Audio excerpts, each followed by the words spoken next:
Hey everybody, today's video, we've got upcoming deadlines approaching quickly.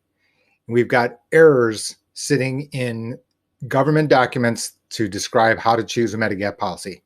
All this and more coming up next.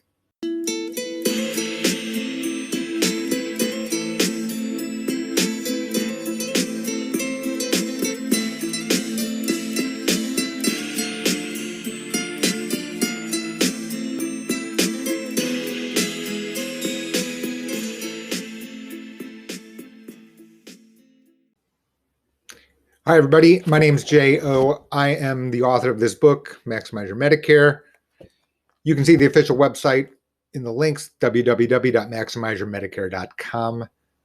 Published this year, going to be working on the next revision in the coming months.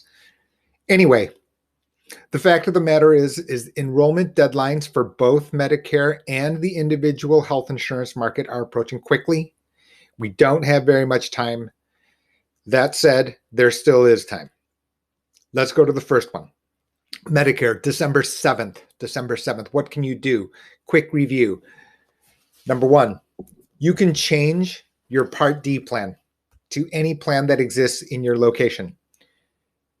You can know that for those of you who have just generic medications and go to the largest pharmacies, that in fact you can lower your costs because nationwide, the lowest possible premium is lower this in 2021 than it is in 2020. That's a true fact. Okay. Second, number two, you can change or you can enroll in any Medicare Part D plan, Medicare Advantage plan, sorry. Okay.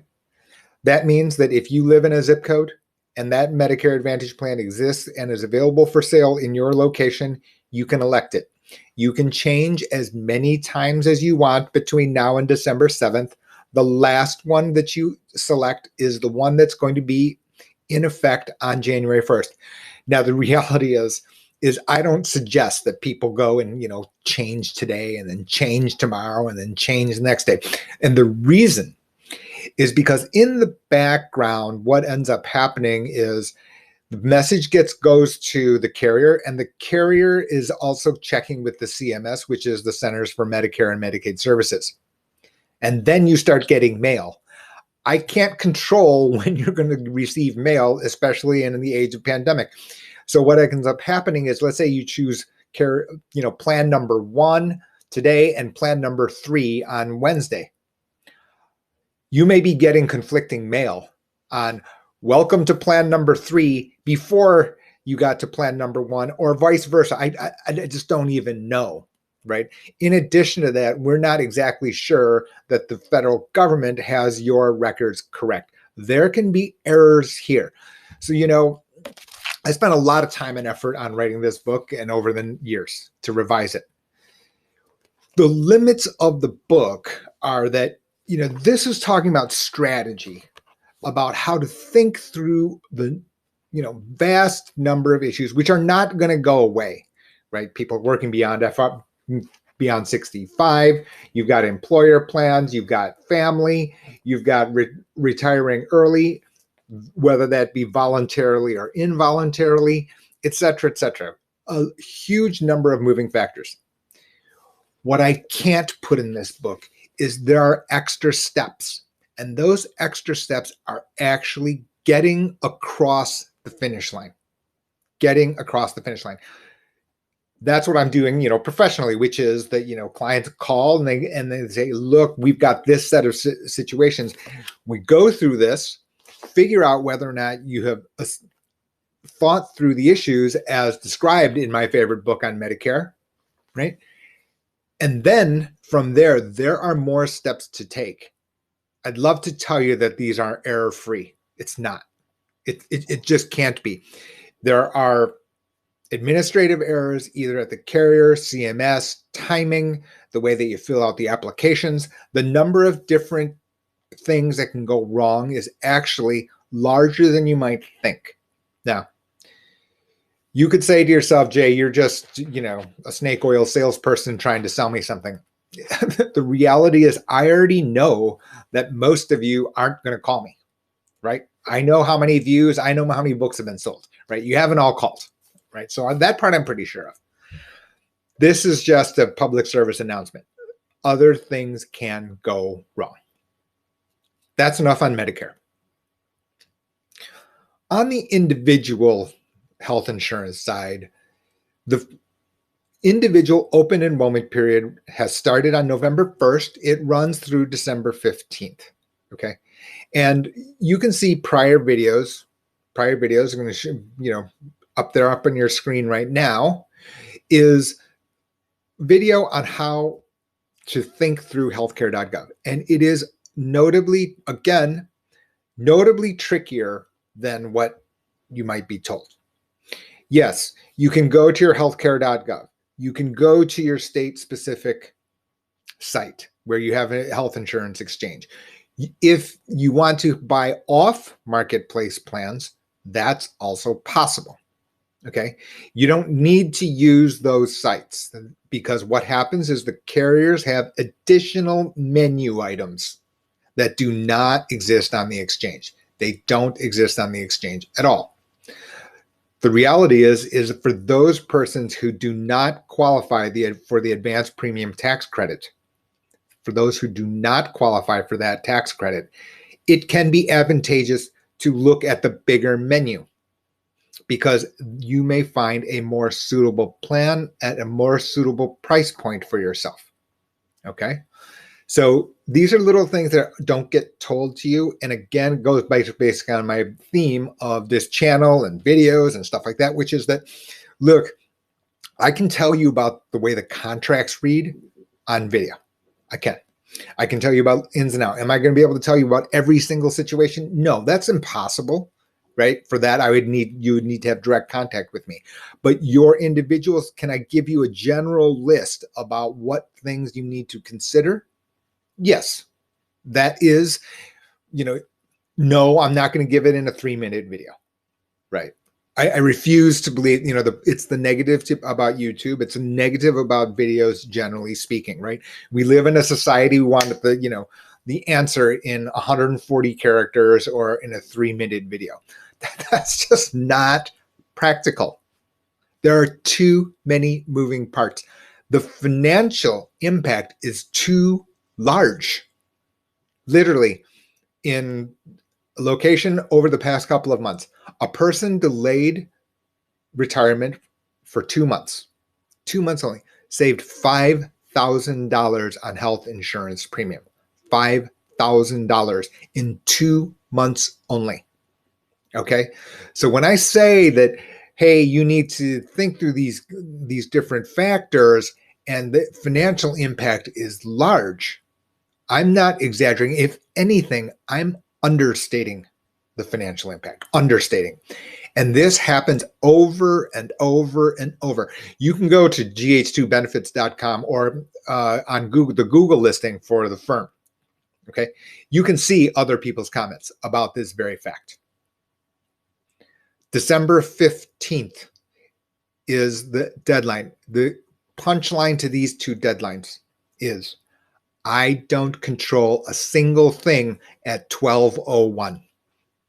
On December 8th and December 16th at 12:01 after midnight, I don't control a thing.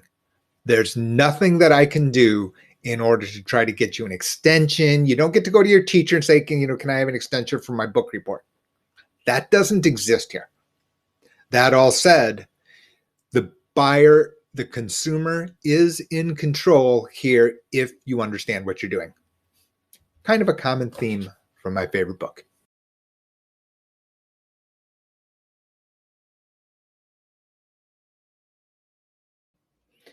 So it's the return of See Me After Class.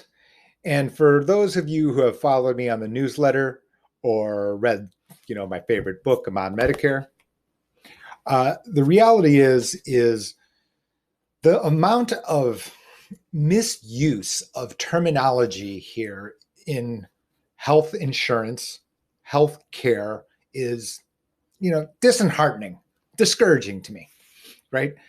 And the reason is, very simple. And the reason that people find me such a pain in the neck, is that I'm very specific about terms.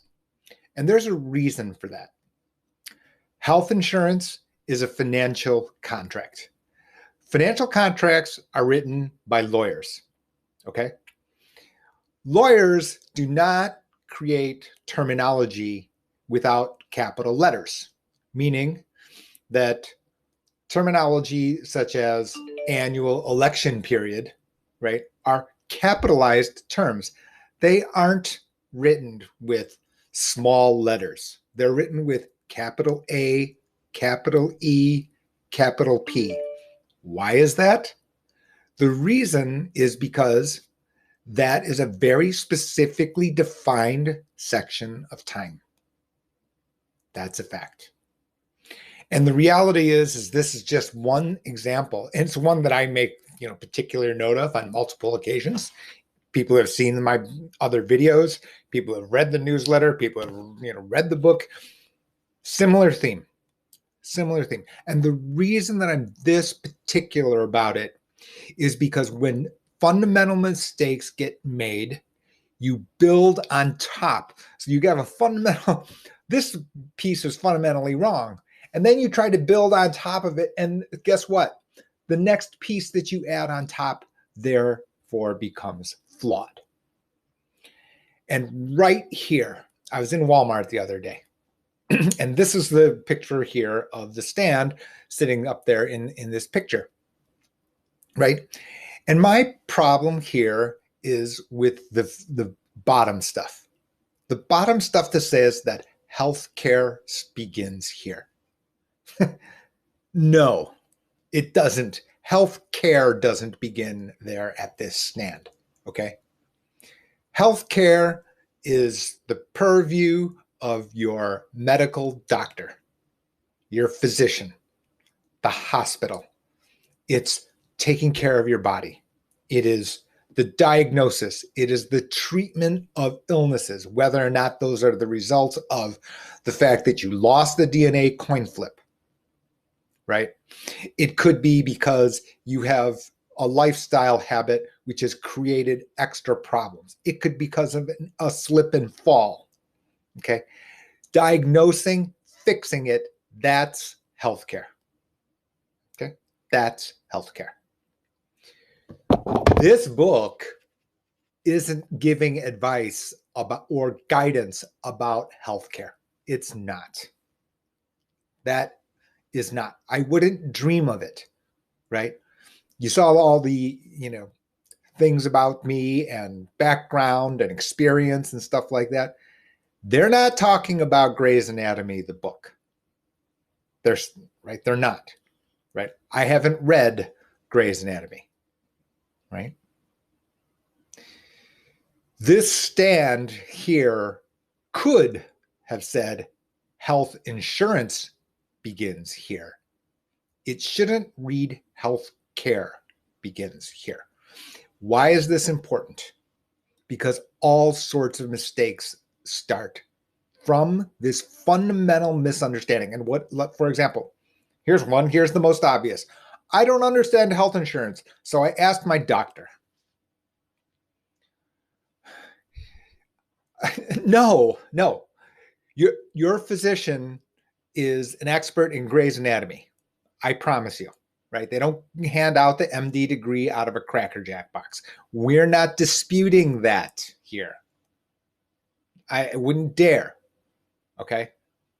In the same way, just because I have insurance license and a certified financial planner, that does not make me an expert in diagnosing illness. It doesn't. Right? In the same way, a physician is not analyzing a financial contract, much less a derivative financial contract, which all insurance is. I don't know what to tell you. And you can understand why I'm so discouraged, right? Is that you can see here on these stands, this is everywhere. And right from the beginning, someone steps off on the wrong foot. And for that, this stand, Walmart, see me after class.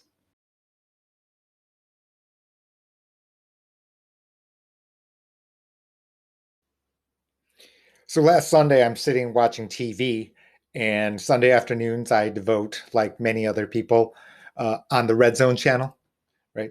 I always thought that if we wanted to have national unity, what we would, my first edict as president would be just to make the Red Zone channel free. For 7 hours a week, we got to have complete unity. Anyway, so up on the screen, another commercial.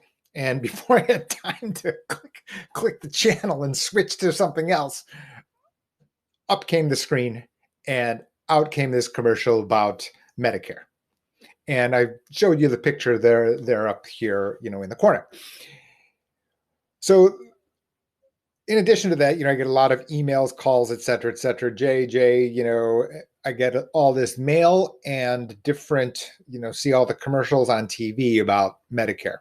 Am I supposed to believe this? And I thought what I would do is just take this as a simple example and talk about it just for a few moments.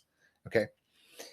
So let me just say, first of all, it is very unlikely for this to be wrong. Okay. Very, very unlikely. Why?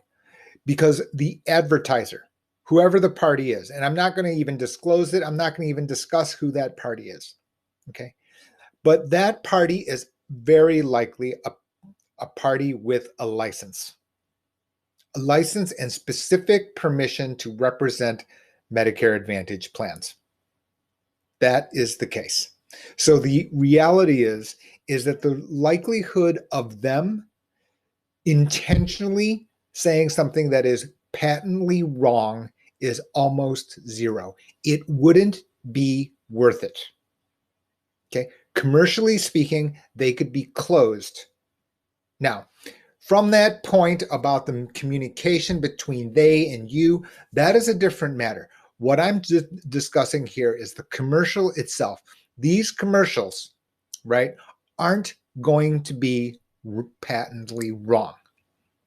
They're not. Okay.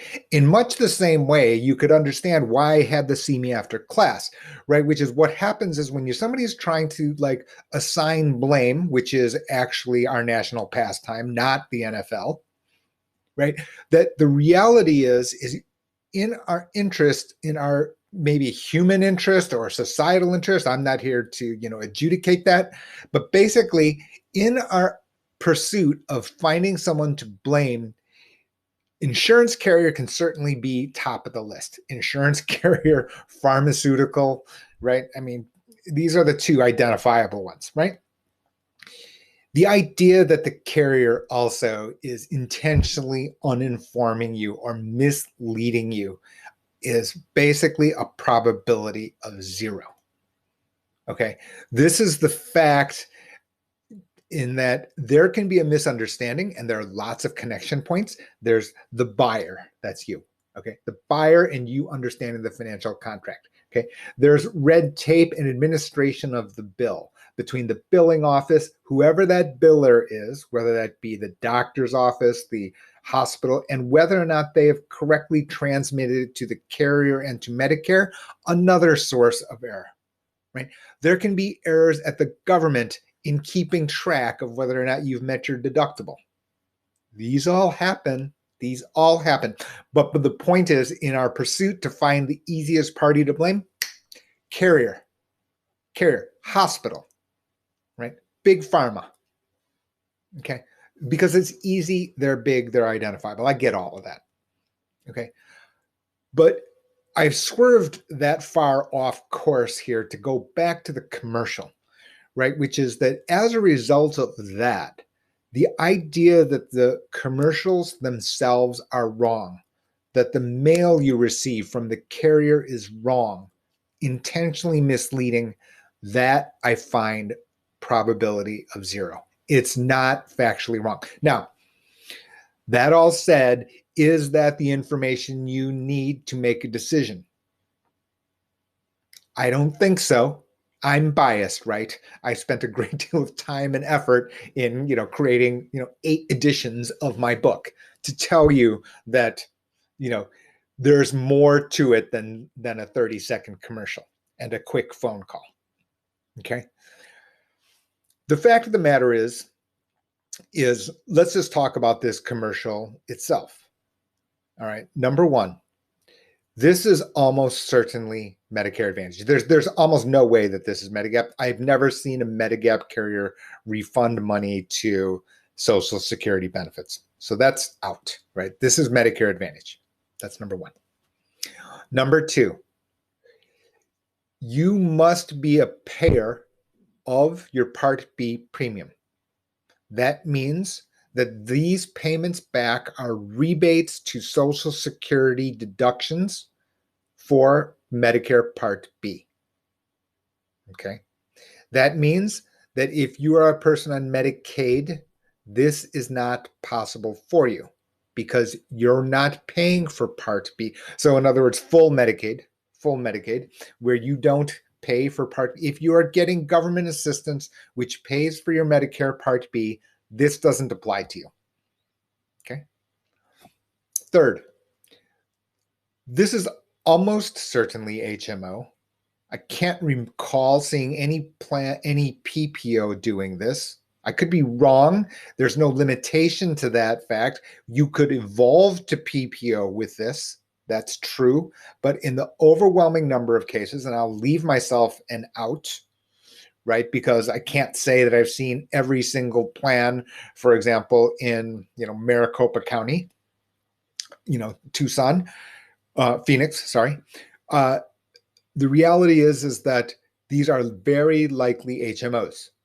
So you can then understand where you need to understand the differences amongst Medicare Advantage plans. Okay. And they can be notable. And for some persons, they can be reasons to not enroll in an HMO versus a PPO. Right?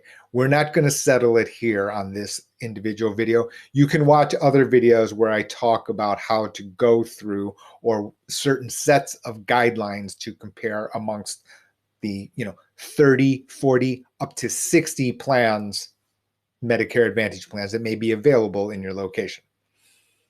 Okay. So there's your bottom line. Commercials aren't wrong. There's your takeaway. These are you need to be a payer of Part B. These are most likely to be HMOs, so you need to understand the difference. That's my guide to all of the commercials. I'm sure you've seen one.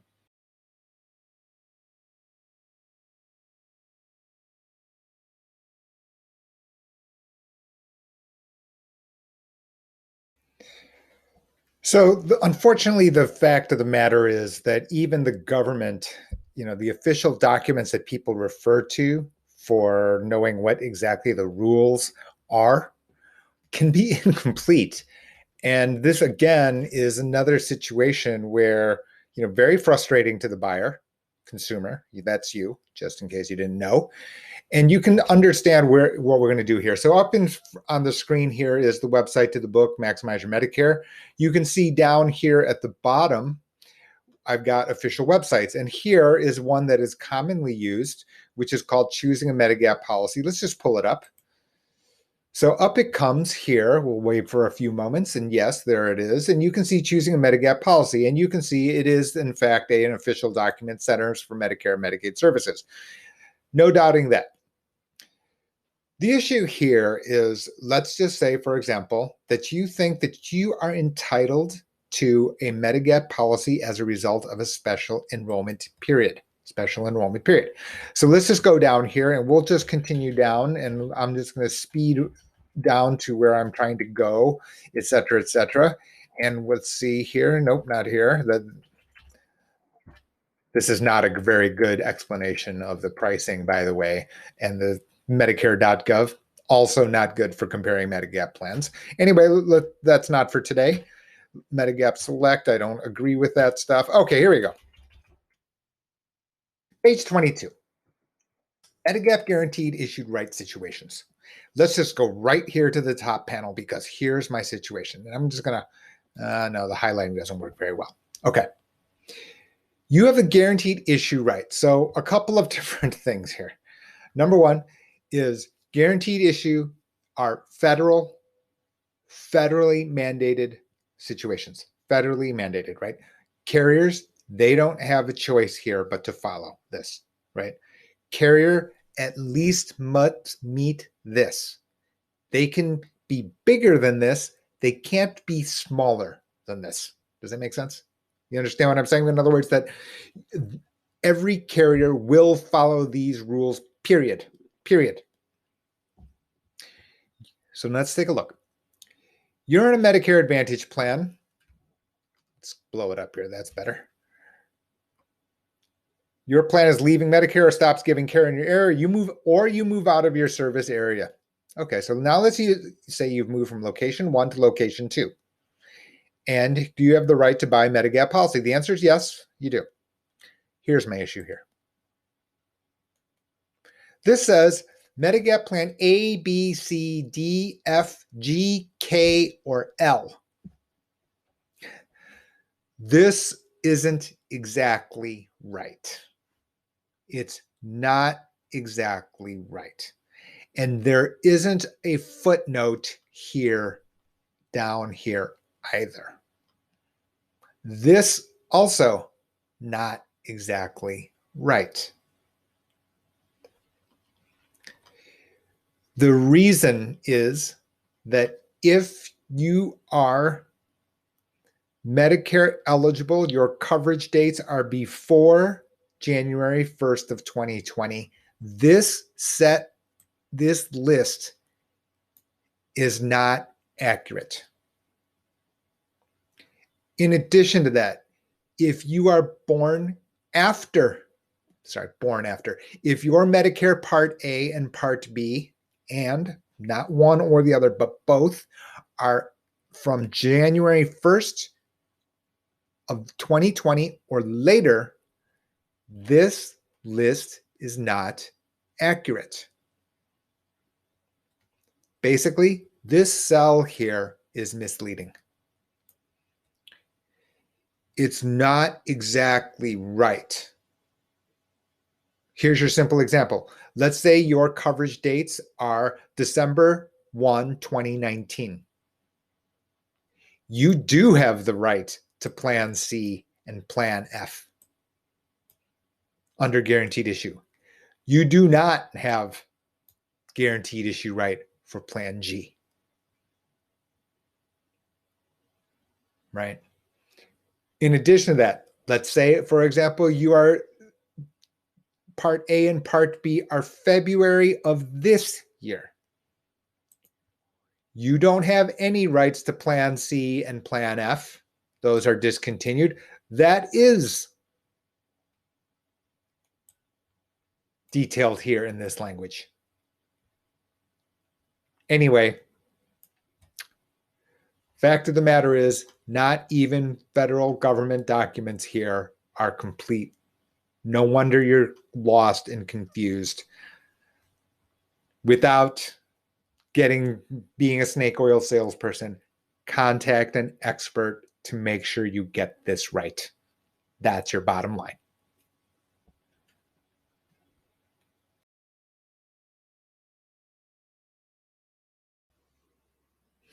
All right, that's it for today. Hope you've enjoyed today's video. Lots of stuff here today, actually. Be sure to like and subscribe to the video. It does help the channel out, and basically it allows other people to discover the Maximize Your Medicare Weekly and all the other videos to dealing with financial literacy. Coming up, it's the holidays. Once we get beyond the enrollment deadlines, what I'm going to do is I'm going to expand on a number of the different topics. As you could see here, it's not just health insurance, but it's really the generalized topic about understanding the way that financial stuff actually works in language that you hopefully can understand. That all said, I didn't want to oversimplify it and dilute it to such degree that you think, okay, well, Jay, you're a generalist. The reality is that there are a lot of details running in the background. I'm going to go into some of those details to the greatest degree I can possible, practically speaking, within a 30-minute video or so on a number of different topics around financial literacy. That's all coming up next. Again, please like, subscribe, hit the notification button. That way you'll know when a new video appears on the channel. I'm Jay. Thanks for joining. Speak with you next time.